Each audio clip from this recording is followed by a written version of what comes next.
안녕하세요, 닥터 인사이드입니다. 구독, 좋아요, 알림 설정까지 부탁드리겠습니다. 오늘 특별 손님으로 네. 손흥민 씨가 나와 계시네요. 인사 한번 하시죠. 네. 네, 됐고요. 네, 오늘 드디어 슬기로운 의사생활 9화 리뷰 다시 시작하도록 하겠습니다. 채널 고정해주세요. 아유, 홍도가 쓰러졌네. 아, 이게 미주신경성 실신, 뭐 영어로 배소백을 스syncope이라고 하잖아요. 영어 한번 해주시죠. 메이소베이거 싱컵. 네, 여기 정확한 표현인지는 좀 잘 안 된 것 같은데.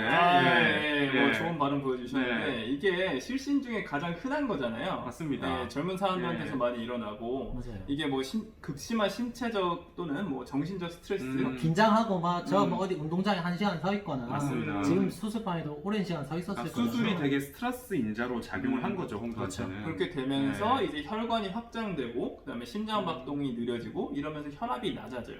혈압이 낮아지니까 뇌로 가는 혈류가 줄어들어서 네. 일시적으로 의식을 잃는 거예요. 맞습니다. 네. 그런데 이게 되게 위험할 수도 있는 게 갑자기 쓰러지면서 머리로 만약에 넘어지게 그쵸. 되면은 뇌출혈이나 이런 것들로도 이어질 수 있기 때문에 네. 그렇게 가볍게 볼 질환은 또 아닌 것 같아요. 딱딱한 바닥에 이렇게 네. 갑작스럽게 쓰러지면 그게 네. 실제로 뇌출혈로 일어날 네. 발전하는 경우도 꽤 있어요. 미주신경성 실신 같은 경우에는 사실 10명 중에 1명은 평생에 한 번 정도는 경험을 한다고 할 정도로 네. 엄청 흔한 거고, 이게 자주 반복되지만 않으면 뭐 부정맥이나 다르게 동반된 네. 실신이 아니라면 사실 지켜봐도 무방한데, 저 같은 경우에는 실습 돌다가 학생 때 그런 적 있어요? 고3 때 네. 저기 실습 돌다가 모 병원에서 지하 1층에서 이제 쉬고 있었는데 네. 갑자기 회진 돈다고 11층에서 부르시는 거예요. 네. 그래서 엘리베이터를 기다릴 수가 없어서 뛰어 올라갔어요. 아, 너무 뛰었구나. 뛰어 올라갔고 교수님이 아. 갑자기 회진이고 막 갑자기 또 질문하고 막 긴장하니까 환자 앞에서 제가 이제 싱크홈이 온 거예요. 너무 좀 뭔가 긴장을 많이 한 상황이었던 것 그렇죠. 같아요. 많이 갈굼을 당했나요? 교수님한테? 갈굼은 아니지만 이제 뭐 네. 분위기가 조금 엄한 그런 데라서 네. 환자 앞에서 실신하고 이제 옆에서 잡아줘. 다행히 내과 선생님들이 이제 서포트를 해줘서 근데 잘 누워 있고 맞아요. 이런 식으로. 병원은 근데 되게 이런 게 소문이 빨리빨리 나잖아요. 그렇죠. 그래서 뭐 실신했다 그러면은 금방 모든 사람들이 다 알게 되는 동네방네 뭐다 그런 것 유명해지죠. 같아요. 방관 낭종은 총방관이 낭성으로 확장돼서 기능이 떨어지고 이로 인해 방관 담석증 또는 방관 암 등이 발생할 수 있는 병이고요. 수술은 낭성으로 확장된 총방관 낭종을 절제하고 루앙와의 방관 공장 문화 수술을 통해 담도를 제거해 줄 겁니다. 정말 환자분들은 생각보다 의학 지식이 많지 않아요. 쉽지 않죠. 정말 쉬운 단어로 표현을 해드려야 이해를 할 수 있다는 거. 솔직히 저희끼리 얘기해도 자기과 스페셜하게 막 얘기하면 저희 못 알아듣잖아요. 맞아요. 예. 그리고 장교 선생님은 여기서 뭐 루앙와이 뭐 공장 네. 문합술 막 이렇게 얘기하는 도저히 못 알아듣죠. 난 솔직히 예. 장교 선생이 이게 대단한 것 같은 게 이거를 풀텀으로 하나부터 열까지 다 얘기할 수 있다는 자체가 약간 그러니까. 머리에 교과서가 들어있는 게 아닌가. 그리고 또 설명할 때 영어로 설명 안 하고 그걸 다 한글 한글로. 용어로 번역해서 설명하는 게 진짜 힘들잖아요. 그게 이제 그게 번역하는 게 저희가 영어로 배우고 네. 한국말 자체가 그렇게 매끄럽게 번역되지 않잖아요. 맞아요. 사실. 예. 이거는 제가 보기엔 끊임없는 연습이 필요한 것 같습니다. 네. 그 쉽게 풀어 쓰는 것도 하나의 능력이라고 저는 맞아요. 생각을 하긴 해요. 네. 네. 프로락틴 수치는 어때? 떨어지고 있습니다. 아하. 이거는 정말 근데 뭐 그럴 쳐맞을 수 있어요. 뭐 이런 식으로 노티하면 뭐라고? 저희 과는 정강이 까였는데 이 그쵸. 정도면. 좀 까이죠. 근데 이게 약간 과별로 조금씩은 차이가 있는 것 같은데 특히 내과 계열이나 소아과나 뭐 재활학과 이런 데는 되게 자세히 설명하는 거를 좋아하잖아요. 그쵸. 이틀 전에는 랩이 몇이었는데 지금은 랩이 몇이다. 몇으로 이제 수치가 떨어졌다. 몇인지를 말씀드려요. 아니, 떨어졌다라는 표현 자체도 싫어하시는 분들도 많아요. 그냥 맞아요. 팩트만 뭐 이틀 전에 얼마, 지금 얼마, 뭐 얼마 이렇게만 설명해주면 어차피 그걸 네가 네. 판단하지 마! 이런 거. 맞아요. 정확한 수치를 말을 해야 되고 그렇죠. 이거 같은 경우에는 최송화 선생님이 정말 천사라서 그런 거지. 그렇기도 하고 약간 그런 것도 있어요. 이제 만약에 연차가 네. 1, 2년 차다 그럼 네가 뭐라고! 맞아요. 그렇게 하실 텐데 3년 차다, 4년 차인데 여태까지 쌓은 명성이 아, 있다. 그러면 그래 내가 네 말을 믿는다. 믿어서 요 정도로 믿어서 넘어갈 그런다. 수는 있을 것 같아요. 아, 그건 이제 차곡차곡 쌓아온 약간 그런 네. 관계여서 그렇죠. 가능한 거다. 그러니까 교수님이 던트를 믿으면 저는 가능은 하다. 그래도 저는 좀 이거는 말도 안 되는 얘기 막 같은데. 토요일 아침에 막 네. 간단하게 회진 돈다. 그럼 네. 뭐 가능할 수도. 간략하게. 월요일 아침엔 안 돼요 이게. 월요일 아침에 좀 약간 예민할 수 예민하시죠. 있으니까. 예민해요. 네. 다리 한번 들어보실게요. 머리가 너무 아파요, 선생님. 아, 안타깝다. 환자분이 이제 뇌동맥류가 있어서 네. 이제 이거에 대해서 코일 색전술을 시행하려고 하는 장면인 것 같아요. 네. 그 뇌동맥류는 뇌 혈관벽이 네. 뭐 어떠한 원인으로 인해서 뭐 이렇게 동그랗게 부풀어 오르는 거예요. 네. 이게 근데 원인은 정확하게 뭐 알려진 건 없고 약간 유전적인 경향도 좀 있다고는 되어 있습니다. 처음에는 증상 자체는 없어요. 맞아요. 맞아요. 네, 근데 문제가 되는 건 여기를 통해서 약해진 혈관벽이 터지는 경우에 문제가 네. 생겨요.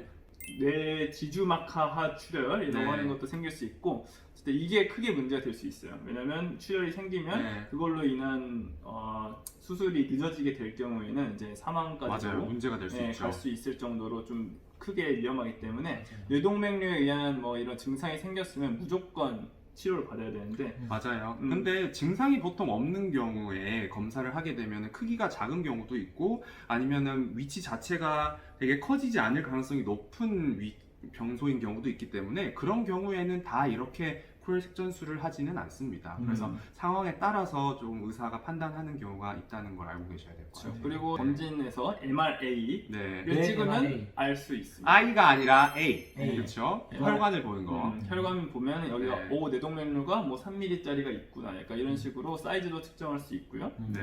네, 그래서 이거를 보통 코일 색전술이라고 하는 이 네. 인터벤션 치료인데 이것도 이제 저희 과에서도 하기도 하고요, 영상의학과에서도 하고 신경외과에서도 하고 요즘에는 약간 반반 정도씩 나눠서 하는 그런 추세입니다. 네. 나중에는 언젠가 신경외과가 다 가져가실 것 가져갈. 같긴 한데 네. 예전에는 다 저희 과에서 했었고. 그래요? 음. 왜 이렇게 자꾸 글로 뺏겨요. 가나요? 이제 다 뺏기면 축구 더 하실 거예요? 축구로 전향하셔야 되겠네요. 네. 영지병원 잘하니까 거기서 진료받으세요. 인터넷에 있는 글들 여기서 얘기하지 마시고. 솔직히 그러니까 김준환 같은 의사가 네. 대부분이죠. 그쵸. 실제로 대학병원에는 맞아요. 뭐 적어도 지금 천명태 이 사람처럼 환자를 이렇게 설명하는 분은 사실 없죠. 아무리 사람이 까칠해도 전공이나 뭐 다른 의사들이나 한테 내가 같은 직종한테는 막 이럴 수는 있어도 그런 분들도 환자 앞에서는 절대 그렇게 못하죠. 그러니까요. 아 이런 분이 있어요. 저희 과에도 이런 분이 있었고 예, 환자- 합니다. 네, 전합니다. 환자한테 화내고 근데 그분은 실력이 워낙 좋으시고 보통 화낼 때도 약간 환자가 뭔가 약을 안 먹었다든지 아. 그런 경우에는 정말 화를 심하게 그러니까 뭔가 내시거든요. 납득할 수 있는 이유가 맞아요. 있을 때만 네. 까칠했다. 귀찮아하고 이런 거는 전혀 아니고 그쵸. 결국에는 네. 그런 게 까칠하고 하시는 분들도 결국 환자 잘 되라고 네, 맞아요. 그런 이제 표현하는 스타일이 좀 다르고 네. 전달 방식이 좀 다른 것 뿐이지 결국 환자를 위하고 환자에게 뭐 하나라도 더 주려고 하는 마음인 건 똑같을 것 같아요. 진짜 이런 천명태 교수는 약간 좀 과장된 그런 느낌이 그쵸. 있는 것 같아요. 현실에는 거의 없는 그런 드라마, 스타일이 아니에요. 이게- 근데 이런 스타일인데도 정말 수술을 잘해. 실력이 정말 좋으면 어떡하실 거예요? 그러면 그거는 네. 수술을 잘함으로써 환자에게 도움이 어떻게든 된 거니까. 네. 뭐, 큰 수술을 받게 되면 어쩔 수 없이 선택은 하게 해요. 네. 뭐 전국에 이 사람이 제일 잘한다. 제일 잘하면. 그럼 가야죠. 뭐, 어떻게. 맞아요.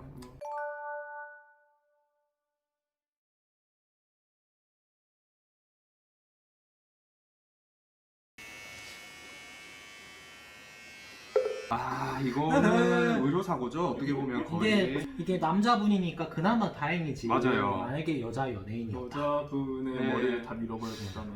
근데 쉐이빙은 보통은 인턴이 하거나 아니면 전공 1년차가 하는 경우인데 만약 인턴이 했다 그래도 보통은 어떻게 하는지 인계장으로 다 내려오기 그쵸. 때문에 이런 실수를 하는 경우는 많지 쉽지 않다. 않습니다. 지금 몇 월이죠? 이때 상황만 봐도 가을 턴이기 때문에 네. 보통 3, 4월이면 그나마 좀 이해는 할 수 있어요. 처음 들어왔으니까. 3월에는 있어요. 근데 6개월이나 했는데도 이런 실수를 한다는 거는 쉽지 않다. 저희가 소위 말하는 말리그다. 네, 말리그넌시의 줄말인데 정말 암적인 존재. 암적인 존재라고 할 수 있습니다. 예. 이런 인턴은 추후에 전공이 그 과 성적? 선택할 때 네. 정말 큰 불이익이 있을 수 있는. 왜냐하면 보통은 그 점수를 줄 때 인턴 점수 줄 때 보통 그런 하나의 큰 사고가 있으면은 점수가 팍 깎아주게 그렇죠. 하기 보통 다 때문에 고만고만하게 잘 네, 하니까. 그러니까 그러니까 이런 그러니까. 사건만 없으면 보통은 의국장 선생님들이 잘 줘요. 잘 주니까 맞아요. 근데 이런 큰 사건 사고를 터트린 애들은 네. 딱 기억을 해서 네. 아 얘는 좀 C 네, 맞아요. 이렇게 될 수밖에 없죠. 혹시 뭐 본인들이 인턴 때 네. 이런 뭐 큰 사고는 아니라도 네. 뭐 하나씩 좀 에피소드 있을까요? 뭐 어 있었나요? 저는 잘했던 것 같은데. 저도 잘했습니다. 저도 잘 했던 걸로 그렇게 결론을 셋다 내면 엑설런트한 인턴이었습니다. A턴이었다. 저희 다 A턴 아니에요? 저희 다 A턴. A턴. 아, 자랑은 이제 그만하고요.